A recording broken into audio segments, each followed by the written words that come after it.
What's up, y'all? So today, I'm going to be talking about inflation, specifically hyperinflation, which is different from regular inflation. Hyperinflation is the bad one. That's the one you don't want. You want to avoid, because if you get hyperinflation, your country falls apart. Nobody in history has ever survived hyperinflation. So in June of 2020, the U.S. printed more money than the first 2 centuries of its existence. Let me say that again. In a single month last year, we printed more money than the previous 200 years. Last month, the US budget deficit was $864 billion, larger than the total debt incurred from 1776 to 1979. As economist Peter Schiff has pointed out, the Federal Reserve continues to keep interest rates low artificially. Uh, they keep them slightly above zero so that everyone keeps borrowing like crazy, including, massive Fortune 500 companies who go into all this debt, even though they've got capital sitting around.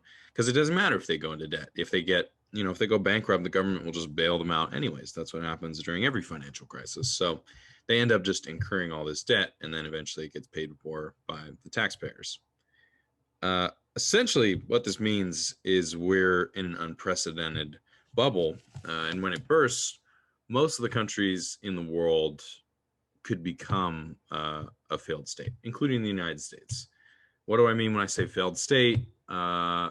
Basically, your country deteriorates to a point where you're not quite in the anarchy, but you're pretty close. Like the government basically loses control because money has no value anymore. So pretty hard to impose rule over people when that's the case.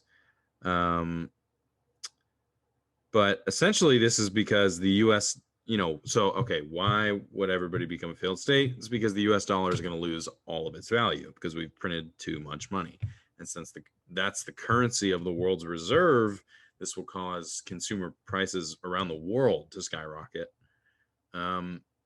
It could look similar to German inflation after World War I in the Weimar Republic. In 1922, a loaf of bread costs about 163 German marks. And by September 1923, the same loaf cost 1.5 million marks. And by November 1923, the same year, the price had risen to 200 billion marks. So obviously, this led Germany to become a failed state. People were starving in the streets. They had to go through a massive regime change, which saw Hitler come to power. So there's basically, and they became a different country. I mean, they just ceased to exist in the same way. There are really no historical examples of a country going through something like this and magically coming out of it unscathed, except for maybe Japan. But it's pretty hard to compare that example to our current situation. Maybe the most insidious part of this story, though, is how the mainstream media has either A, completely omitted it, or B, intentionally discredited it. Right? So you see all these headlines. Bloomberg, get ready for the great US inflation mirage of 2021. Don't overreact to inflation data this spring. Why we shouldn't be so worried about runaway inflation in the US. Why the US wants inflation. And then even a recent video from Rising that on the Hills YouTube channel, they're basically saying the inflation talk happening right now was scaremongering. They failed to explain why it would be why that would be happening. Who are they trying to scare with this? And they also, were discrediting very legitimate data that has been reviewed by really legit economists who have said, yeah, this is a problem. So you're seeing all the media run cover for this story, and pretty much all of these sources argue two really stupid points. The first one is, yeah, okay, we have some inflation, and it's because we had to give everybody stimulus, right? That's the first argument. And the second argument is, don't worry about inflation. So to the first point, yeah, we gave out a bunch of money to people, but that amount of money is a fraction of what the rest of the world gave to its people. Not to mention, most of that money in those stimulus bills went to the top 1%. In case you don't already know, the CARES Act, which was passed in March, was the largest upward transfer of wealth in human history. We gave $4 trillion to the ultra rich. Why do you think all these billionaires got so much richer during the pandemic? It's not like, so they're all saying, oh yeah, the reason we have inflation is because we printed so much money for the people. The people needed money, we had to bail them out. It's like, yeah, they gave people a crappy little bailout, and it's going to help people for about 10 seconds until the eviction moratorium ends and everybody gets kicked out of their house. But most of that money went to billionaires, most of that money went to corporations. So really, we printed all this money out just to give it to people who are already rich. Felt like it's really important to make that point, because everybody's trying to make it sound like the reason we have inflation is because we help people. No, it's because we gave it all to billionaires. To the second point, don't worry about inflation. Shut up. Yeah, we should be worried. All of these media outlets are owned by the criminals who engineered this crisis for their own self-interest. And it's in their continued self-interest to manufacture the ignorance of the public on this topic. So a market panic doesn't happen preemptively, right?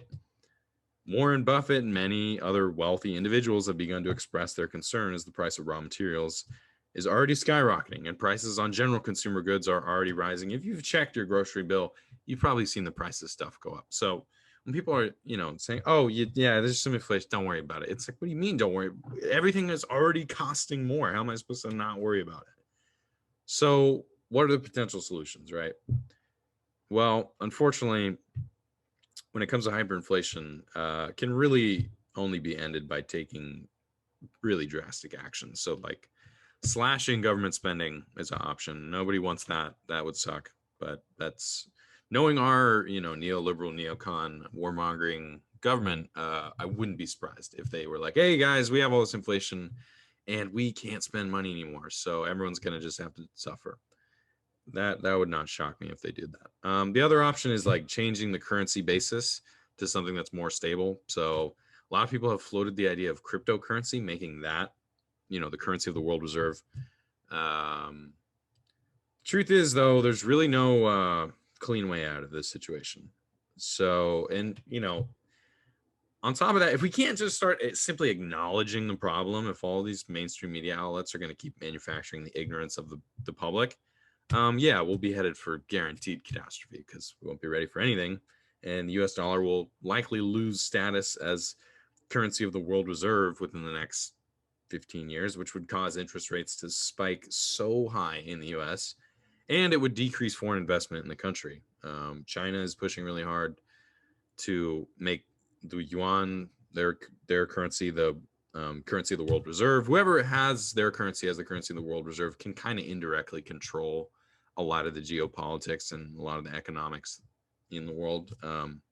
So it's really advantageous. And if we lost that, not only would it be bad for us from a geopolitical and larger national perspective, but just on an individual level, everybody would be hurt by that. So that would be, but, so much of this is based on tweets from Dr. Michael Burry, the same economist who I based another recent video on, the video about why billionaires are buying farmland. So he had a lot of research that explained why billionaires are doing that. And he additionally tweeted a bunch recently. It's like 2 months ago. Basically he's talking about inflation being a problem, the Weimar Republic, the example that I used. After he tweets all this, basically, Burry said the SEC paid him a visit and basically bullied him off of Twitter. And since then, his account has been deleted. So, as I mentioned in the previous video, Burry was the dude who predicted the 2008 housing crisis and subsequent recession.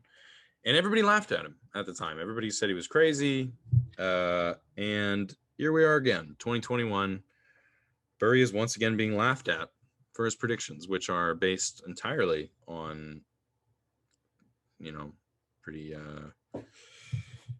pretty straightforward empirical evidence that really can't be disputed at all. And every economist without an MSNBC contract is telling the truth about this, but all the other ones seem to think, we shouldn't be scared at all. So kind of interesting, but clearly, Burry was saying a little too much here, and the attack dogs of the powerful elite had to go shut him down. So why would the powerful elite work so hard to keep this quiet, right?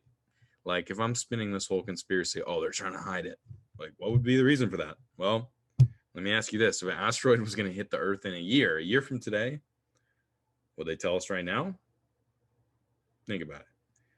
Not only that, but by keeping the people in the dark, they can effectively control the crisis when it inevitably happens and utilize it to push their financial and political interests further. Thank you all for watching. Hope you like this video. Subscribe for more, and let me know in the comments if you want me to keep talking about this. And don't trust mainstream media when they talk about inflation, because it is real, it's coming, and yeah, save your money.